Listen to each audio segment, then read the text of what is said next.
আসসালামু আলাইকুম রহমতুল্লাহি ওয়া বারাকাতুহু। আজকে বন্ধুরা আপনাদেরকে দেখাবো দুই কিবলার মসজিদ, যেটাকে মসজিদে আল কিবলাতাইন বলা হয়। এটি সৌদি আরবের মধ্যে অবস্থিত একটি ঐতিহাসিক মসজিদ। ইসলামের প্রাথমিক যুগে মুসলিমরা নামাজের সময় জেরুজালেমের আল আকসা মসজিদের দিকে মুখ করে কিবলা হিসেবে নামাজ পড়তেন। হিজরি দ্বিতীয় বর্ষে 624 খ্রিস্টাব্দে নবী মুহাম্মদ সাল্লাল্লাহু আলাইহি সাল্লাম ও তার সাহাবীরা এই মসজিদে জোহর নামাজ আদায় করছিলেন।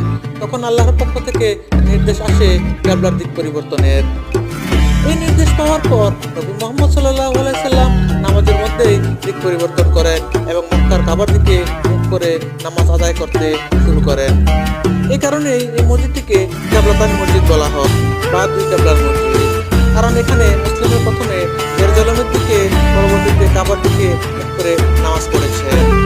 ভিডিওটি ভালো লাগলে শেয়ার করে দিন।